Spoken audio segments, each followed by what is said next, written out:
Hello, my name is Brant Hunt, and tonight's show or my address is to do with what is wisdom and dealing with what I would call the sayings of Jesus or his parables. I think most people miss the point of who Jesus was. Some people get caught up in arguing that Jesus may have been a real person or not. It doesn't matter. It doesn't matter. Um, I think that the those who taught what we call the formation of Christianity has nothing to do with Jesus at all.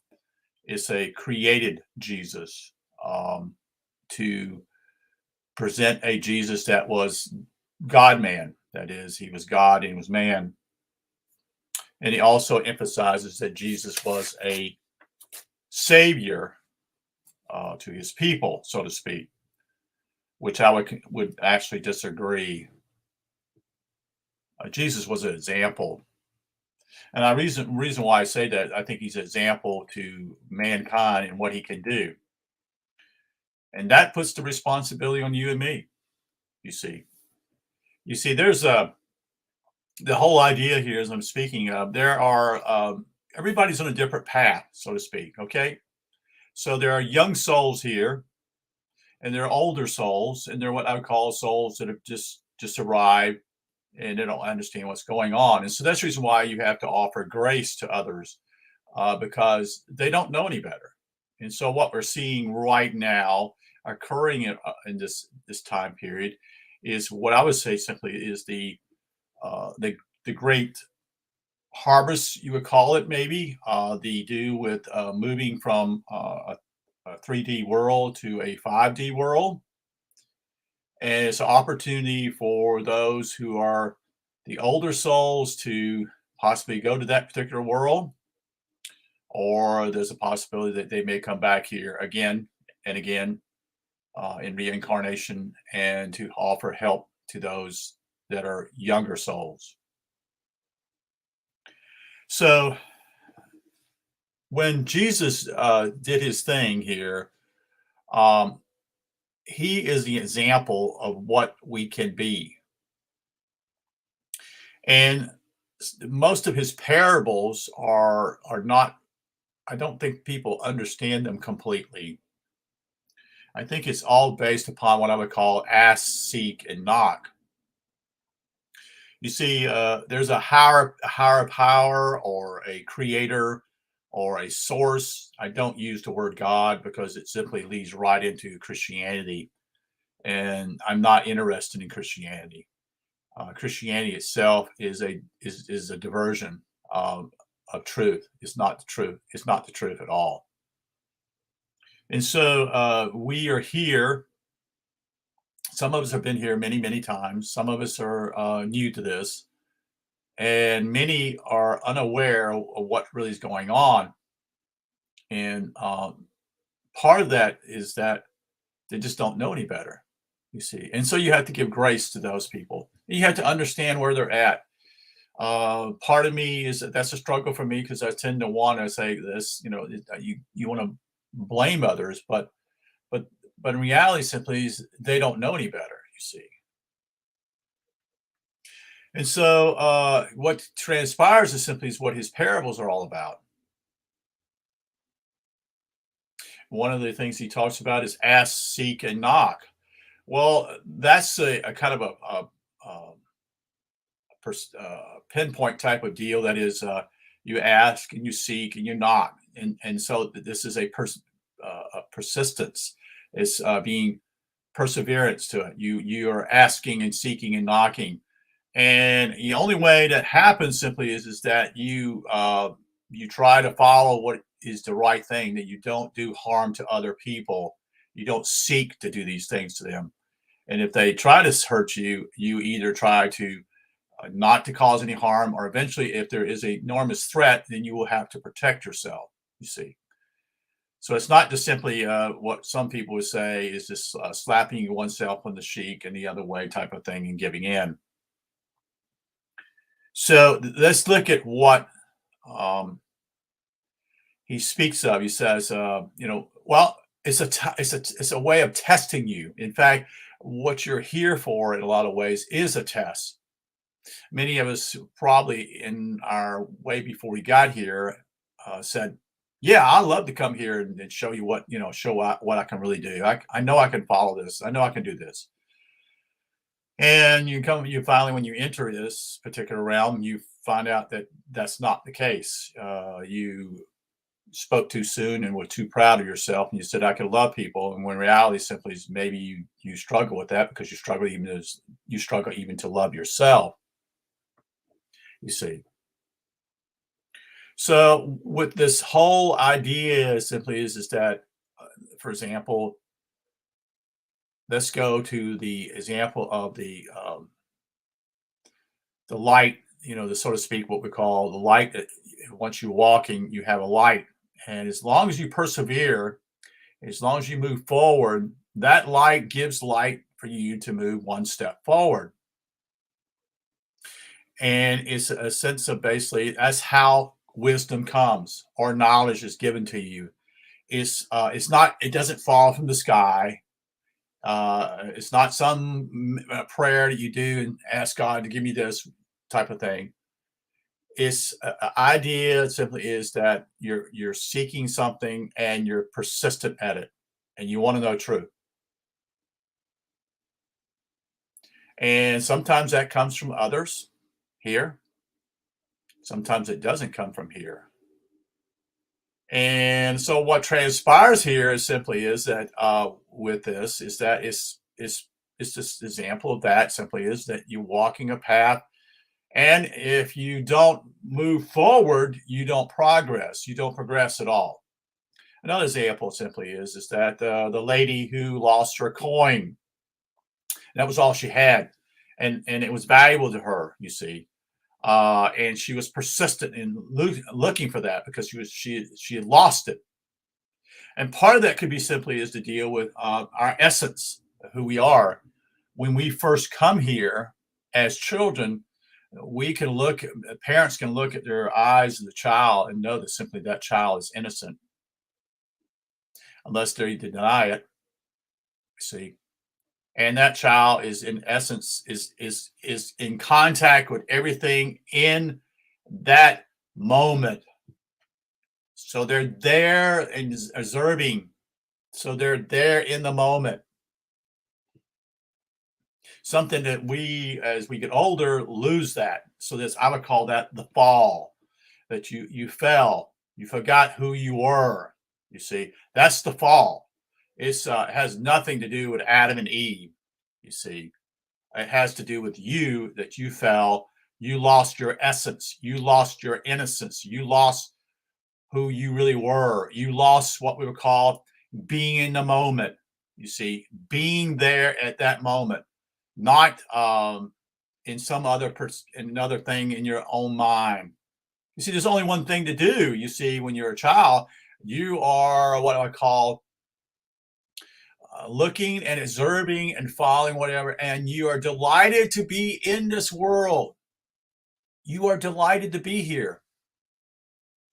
You're not worried about food. The child's not worried about food. Food is not worried about the mother's milk. It's not worried about any of those things because it is in the moment. That child is in the moment at all times. It's innocent. It doesn't see this right and left, or not right and wrong type of thing. This whole duality, so to speak, here. Never sees that. And that's part of the fall, you see, with us. Because we get part of this whole idea as adults, or even not even adults, but actually before we even become 8 or 9 years old, we've already lost that. We've already bought into our parents' perspectives, that type of thing. Plus, there's the deal with traumas in families that causes that child to lose its sense of being in the moment. You see.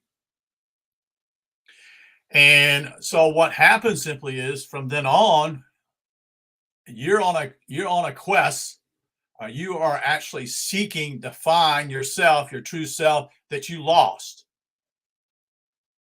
That's what you're doing. You see, that's what you're trying to find out, is who you was when you were a child. You want to go back to that. You want to live that over again. I do. And it doesn't mean being a child and being, dependent. That's not what it means. It means simply is a perspective. It's a completely different perspective. It is a perspective simply is that is got this whole thing. Is an example also with Jesus, basically with the man who's plowing a field. He doesn't look back. And this is back to the horse, horse and buggy and horse and mule type of deal. The perspective is always on a goal and making a straight way, because a straight path, a straight line is the shortest line, so to speak. If you do this number here and go in circles or whatever, half circles, then it's not a straight line. And actually you actually have not followed that, you see. It's also an illustration simply is that you have wasted your time, so to speak. So your perspective. So no man looks back. He doesn't look back, because if he looks back, he's already lost. So that's the goal here, is to seek and find the truth here. You're seeking the truth. And that truth simply is that you want to know it as quickly as possible and get to it, as a child would do, to be in that moment, to be in essence of who you really are, not to be caught up in worries, self-talk, fear. There's no fear. You see, there's no worries in a child. The child has no accolade. It doesn't even understand those things. You see, that's why they're innocent. You see, because they haven't fell. They haven't fell into sin, meaning they lost who they really was. And so the whole idea of life simply is I look at it, is you're seeking these things. You're seeking to find the truth. You're trying to find out who you are, your real self that you really was when you were a child. It's attain knowledge, yes, but that knowledge is the ability. That's why you have a mind. That is a tool that you use in order to satisfy your heart. Your heart is your real self, you see. But you have to have a mind, or be able to understand and be educated somewhat. And that's what the progress is all about, is that you are looking to get back to where you was when you were a child. So you see, this whole thing is simply is that, even Jesus gives an example, when the children, this is a pertinent truth. When the little children come to Jesus as he's sitting there, so to speak, and talking, and the disciples push the children away, be gone, be gone. And reality simply is that Jesus said, no, no, no. He makes it very clear. Not only does it says, what we call, do not push the children away, you see. But also simply is, unless you become a child, you will not see the kingdom. Do you understand that? That's the whole key to the whole thing here. And that's the only way you will ever see the kingdom. And there are tons and tons and tons of preachers preaching all kinds of doctrines, theories, dogmas, whatever. And they made it easy, so to speak, because they come up with when the early Christianity was, they just developed what I would call the God man, and they made Jesus into the God man. They destroyed what Jesus even taught, because Jesus taught the truth, and he was the truth. And yes, that name Jesus is a Greek name. So that stories of who Jesus is may have been coming from the Greeks, may have come from the Egyptians. Who knows where it came from? But what is pertinent simply is what the sayings of Jesus are. They're far more important than what Paul is talking about, or Peter, or even John is talking about, because Jesus is the emphasis of the whole thing here. And this is totally opposite of what Christianity teaches. In fact, they would claim that they would say, you're not capable of doing good. That's a lie. That's a fucking lie. You are capable of doing good, because the church and Christianity are cahoots in saying that you are blamed, you're shamed, and you're taught to feel guilt. Where does that come from? Obviously, it came from Augustine. That's who taught this stuff. And that's later on in the late 300s and early 400s. You see, the church itself, Christianity, became gradually watered down what Jesus was talking about it, and they created their own gospel. They created everything in a way to deceive people. Because, see, those who in power, what we call priests. You'll notice the thing about Jesus is that he doesn't actually deal with what we call priests unless he meets them in the synagogue, or he doesn't deal with the learned men. Why? Because they are arrogant, they know it all, and so their hearts are not receptive. They're not going to hear the truth. They think they have the truth, and that's where they're deceived at. They're deceived by thinking what they're doing, either some type of religion they're doing, practices, or whatever. And reality simply is they wouldn't even listen to him. And he knew that. He knew that. And so where did he go to? He went to the poor. He went to those of the outcasts. He went to the woman who was had 5 husbands, you see, at the well. He went to dealt with a woman who had been caught in the act, so to speak. And when they were going to stone her. And Jesus was very wise in what he dealt with that whole issue, saying, well, whoever can, innocent here has not done anything and such can throw the first stone. And basically he could see their hearts. He knew their hearts. He knew that basically they couldn't do that because simply their hearts were deceived. So the other thing simply is it stands out to me with this whole thing with Jesus, as he would spend time with the tax collector. At that time is what we call basically the drunks in some ways. They were the adulterers, those who had nothing to offer. They had nothing to give to him. They didn't have any money. They were lost themselves, and they knew they were lost, you see. Unlike the lawyers, the people who are in the church, the priests, what we call the priesthood or the priestcraft, to deceive others in order for them to lord over others. Almost, if going back to my days in seminary was to do with what I would call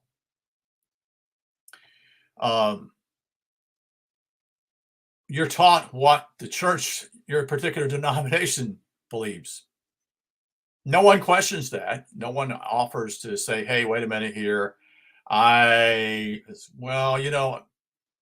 Maybe we're wrong in this. No, they don't. They follow men. And you would look at also this. I've pointed this out many times that the Protestants and the Catholics and the Eastern Orthodox had one father, and that father of their beliefs is Augustine. And many people put Augustine on the pedestal, and folks, he's not worth to being on the pedestal. There's many things that he did was wrong, and he created this whole rigmarole too. This whole idea of original sin came from him. He also destroyed free will. He also invented infant baptism when there was no such thing as infant baptism.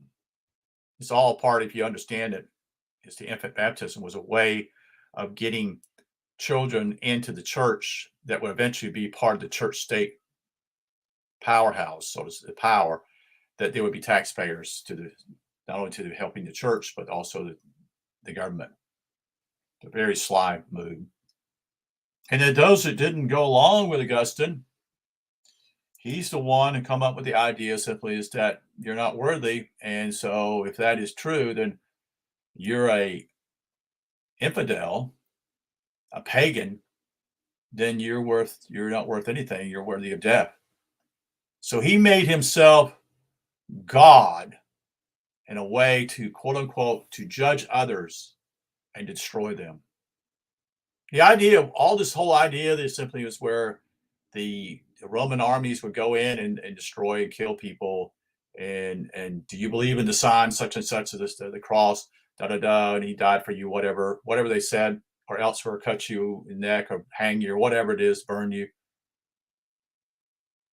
It was a way that started with Augustine. Yes, there were persecutions that were taking place under the Roman government. Yes. It's also clear that basically, if you go back before Constantine, different, we do know that simply is that the church did build on pagan temples. They would destroy pagan sites, places where they would worship, and they would build their churches there. I never understood that till later on. And the reason why simply is to do with ley lines and also to do with there was energy in those buildings that allowed people to, in some ways, to be harmonized with themselves. Most don't tell you that. That's in the early church. That gradually changed, though. And then we also know simply is that those who spoke out against this particular deal, which was Pelagius, the monk from Great Britain, who understood what was going on, and they burned all his books. They didn't want any sign of his teachings or anything, and that's what happens in all of history. Is simply another story that is written by somebody else once they do away with whoever it is that spoke out against them or a kingdom or whatever. And there are many, many groups that were destroyed by the Catholics, and all this was promoted by Augustine. But I've gotten off a little bit off this whole thing. The whole idea simply is that you are capable of getting back to your innocence, to being back in the stillness of you, of what you are, to be in the presence of who you are. And someone sold you a lie and deceived you, and they take money from you, and they tell you if you don't believe in them, that you will go to hell. And that's all fear, you see. So I hope that you glean and understand what I'm sharing with you. I'd be glad to try to answer your questions if anyone's seeking. And I appreciate your time. You have a good night. Take care.